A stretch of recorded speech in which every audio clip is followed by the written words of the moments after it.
The Chicago Bulls get their first Summer League victory of this Summer League run, and Buzelis, Noa Essengue, Lachlan Olbrich, and Yuki Kawamura all show up big time in this game. We're going to talk about it all and more right after this. You are now tuned in to Chicago Bulls Central, hosted by Hayes, your number one spot for all things Chicago Bulls.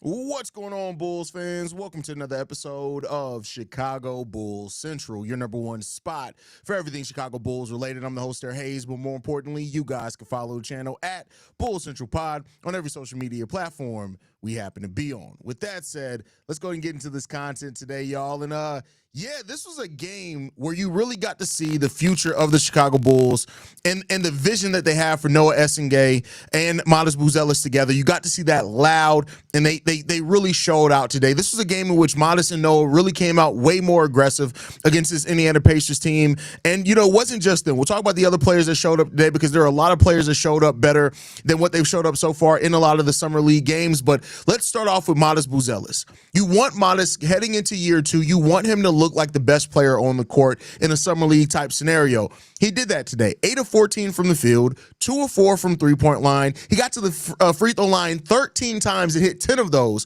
28 points, 5 rebounds, 1 assist, 1 steal, 1 block. He did have 4 turnovers in the game, but you know, it is what it is. It's Summer League. It's really good to see Modest just have this level of performance. Does it really matter in the grand scheme of things? No, and I want to be clear on that, right? Summer League, just like I say, it doesn't matter in the sense of the bad. It's not like you're going to expect to see Modest do this night in and night out at the NBA level either, but it's just good to see that Modest came out here and probably was what's going to be his last Summer League game, and he really showed out the activity that he had, the cut into the basket at the right times, taking players off the dribble, forcing the issue to get to the free throw line 13 times. That was all really good to see from Buzelis in this game, and I'm glad that he was able to give this performance when it came down to it. And it was just good to see. It was good to see Modest have this level of impact, have this level of play, even if it was in the Summer League, because we know Buzelis is part of the future of the Chicago Bulls team. Now, you know, after he says something like he wants to be the best player ever, right? You have to have a game like this if you want to be that. And for what it's worth, he had a great game today. He came out here, he showed out, he played and performed the way that you want to see him play, and you could see the chemistry with him and Noa Essengue already building, and that's really fun to see from two players that, you know, we already heard how Modest has motivated Noah. He's really taken Noa Essengue under his wing as well already, and Billy Donovan's talked about the leadership that he's bringing to that Summer League team, and you got to see a little bit of that today. Buzelis was the best player on the court today, and you love to see that when it comes down to it. But Noa Essengue, 21 points on 14 shots. Keep that in mind. 14 shots, 7 of 14 from the field, 3 of 8 from three-point range. He had 3 rebounds, 1 assist, only 1 turnover in this game as well to get those 21 points. And here's what I'll say. Noa Essengue had probably the quietest 21 points that I've seen in the Summer League in a while. And I don't mean that as a negative, but you can see now how even though Noah and his impact is probably going to be defensively first, right, going to the NBA, it was off putbacks. It was off lobs. He hit 3 threes in this game, so that's good. That's 9 points right there for you. But it seems like Noah is a player that really understands what he can do. And if you have a point guard that's going to be able to create, man, it just looks really good in that Noa Essengue is really going to thrive in that and getting out in transition. That's really where Noah's really going to benefit a lot from. But there was, to DJ Reese B's point, there are some highlights in this game from dunks to passes to everything. But, you know, we talk about Noah and we talked about Buzelis, but we got to talk about the guy that was really setting them up. Yuki Kawamura, who right now does not have a two-way deal at all, right? But 15 points, 10 rebounds. He only took 8 shots to get those 15 points.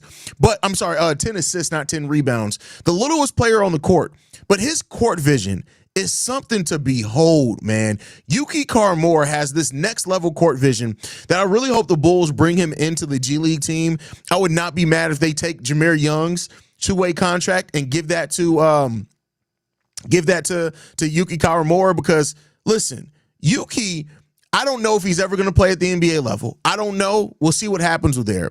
But the on-ball creation that he has there and how players like Buzelis and Noa Essengue benefit from that, even Lachlan Olbrich as well, like, that is something that you want down in the G League because it helps makes players better. It helps why you have players that are learning to create their own shot. To have a player like Yuki Kawamura down there with them, 15 points, 10 assists, 3 steals as well in this game. He did have 6 personal fouls. You know, it is what it is when it comes down to that. I think you get 10 in Summer League before you foul out. But, like, Yuki just, I mean, his court vision is next level. He sees a play develop. He sees 2 plays ahead when it comes down to it. When he is locked in and when he's creating like that, man, it's amazing to see. It really is a sight to behold to see Yuki Kawamura and the way that he can create, man.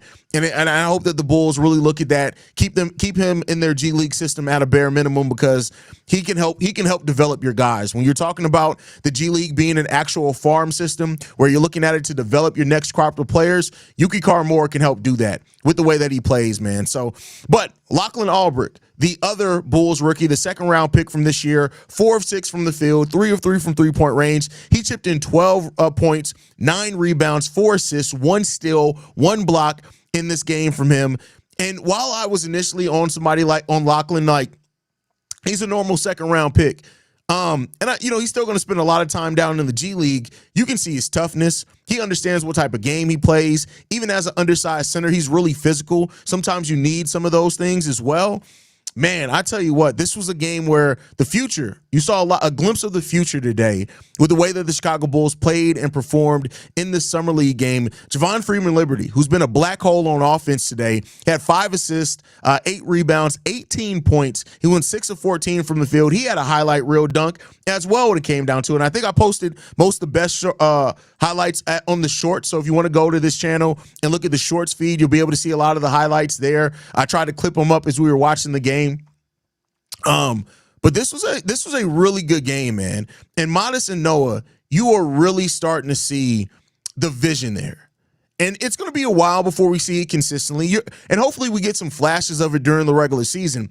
But you see the vision of what, again, the versatile forwards. When you have 2 forwards that can do a little bit of everything, that's really where the league is going. And so you got those guys as well as how they can get in to transition and stuff like that.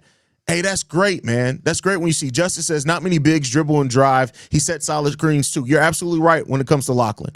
Absolutely right. And he's a solid passer too. The thing that I've noticed about Lachlan is the fact that he understands, he has good court vision for a big, and he understands, hey, I'm probably not about to get to the rim. I'm about to do a move and get the ball to somebody who's cutting. He recognizes cutters really well, really fast. I think as a big man, that's a really important skill to have as a big man, is to recognize cutters, catch them at the right time, in stride, things like that. Olbrich's definitely solid, man. He's a solid center, albeit undersized, but I like it when it comes down to it. So, the Bulls may have done a lot better than people are willing to give them credit for in this draft. And, I know when you have names like Derek Queen still on the board, Carter Bryant, who I think was still on the board when the Bulls picked 2, like it's Asa Newell, Thomas Sorber, Danny Wolf, right? Some of the names that we talked more frequently about this offseason. Completely understand why people are like, hey, man, what are we doing here? But I can tell you this right now. Noa Essengue already looks well more advanced. For people who like to make the Patrick Williams comparisons or the Dalen Terry comparisons, when you talk about raw players, they're already showing that they're above those where those guys were at a young age. He's way more polished than Dalen Terry is. And Noah also has a more of a cerebral part to his game. He's a really smart basketball player. Now, he did get dunked on. Johnny Furphy dunked on him something crazy. Y'all probably saw the picture by now. He put him on a highlight reel. But when you're a shot blocker, when you're trying to protect the rim, you're going to get some of those moments. I'm not really too worried about that. But this was a really good for AK. And for the vision that he wants to try to present, this is a game where I'm sure AK is looking at it and saying, see, this is what it could be. Now, they're going to have to continue to work. They're going to have to continue to fight. Noah's going to have to continue to put in, the work in the weight room, things like that. But if those things continue to happen, there's no reason to see why Noah is not going to be able to be on the court. So, we'll see what happens with that. Don't expect him to get a lot of minutes. to start off with. Don't expect that. That's not going to happen for him. But I do think as the Bulls need some defense and that he builds that chemistry to get out and transition with the players that he plays with, I think that's going to be a lot. That's going to really help him and develop as well too. What, Alan? What? In the dryer, you mean? Okay, take them out. I'll be up there in a second.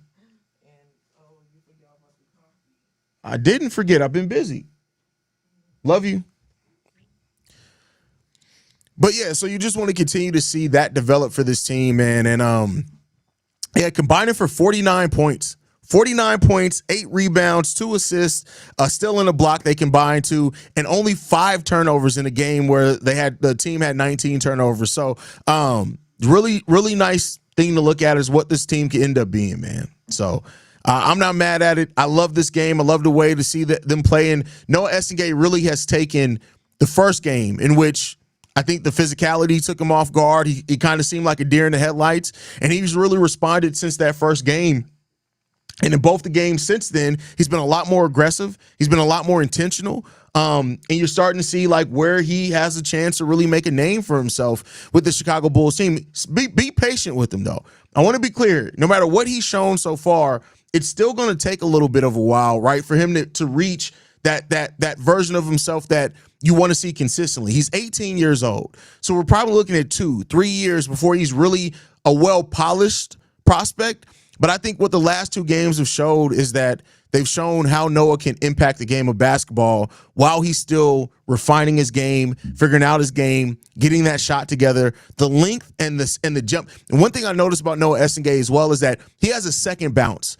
And that's something that you don't always think about, but you notice it when you're looking at things close. When you're able to jump, gather yourself, and have a second leap really quick, and it doesn't take you long to gather yourself, that's where you can get blocks. That's where you can get the extra rebounds. That's where you can contend shots if you may jump early, as long as you don't, go into your body where you can still contend shots after maybe biting on a pump fake, those type of things. Noah seems to be somebody that's going to have that nice second leap and understand how to use his wingspan and length to really deter players at the rim. And I think that's going to be an important thing to bring to this Bulls team as well. And, I initially said, somebody asked, like, is Noah's long-term position going to be center? I have some questions on that. While he is very tall, and I would not be surprised if he ends up being more 6'11 and a half, almost 7 foot when it's all said and done, I don't know if he's ever going to put on the weight to be able to play center. Think of like Brandon Ingram, that type of thing, Kevin Durant, right, that type of thing. Not the play style. I just mean in the fact of the body makeup, the physical makeup of it. So, we'll see what happens with that one. But I think overall, like Noah he understands how to use the size that he does have. And to get out and be active. And that's really what Noah needs to do, is be active. And Modest, seeing him take players off the dribble today, seeing him be more aggressive, literally from the jump. There was a time where he sat down in this game, he came back in, and he immediately started going back out and attacking. That's what you want to see from Modest Buzelis, is that you want to see him attack, man. And it's almost like Modest understood, let me go out there and handle let's go out there and handle the food, right? And that's what it comes down to, man. So overall, though, love seeing this. Noa Essengue, Modest Buzelis, Lachlan Olbrich, Yuki Kawamura, they were the standouts for sure in this game. By far the standouts in this game. And the chemistry, and Noah talked about it in the middle of the game when he was interviewed. He was like, hey, I haven't even known these guys for a week yet. And so we're building that chemistry. And I think you're really starting to see how once he settles in, and everybody, Noah, Modest, even Lachlan, once they get settled in and they're able to start building chemistry with the roster of players that they know is going to be there, do not be surprised if they play well above their weight. And so really, hey, very promising, very promising. We got, 2 more Summer League games left? Let me check the schedule real quick. I don't know when our next one is. Bear with me. Schedule. So the Chicago Bulls play again on Wednesday. We play against the Milwaukee Bucks on Wednesday at 5:30 p.m. So stay in tune with us for that one. I don't know if they've scheduled their to-be-determined games yet. I don't think that they have, but so that's the next game for the Bulls is Wednesday. So stay locked in with us there. We'll probably do a live call and watch party on that one too, but thank you guys for tuning in. You guys are amazing. Make sure you guys are following us at Bulls Central Pod. You can send us any feedback, questions, comments, concerns, bullcentralpod@gmail.com. Lastly, if you want to leave a text message and our voicemail for the mailbag, bag. The number to do so, 773-270-2799. We are the number one spot for everything Chicago Bulls related. We'll see you guys on the next one. Love you guys. Go Bulls. See Red, y'all. Peace. This has been a presentation of the Break Media.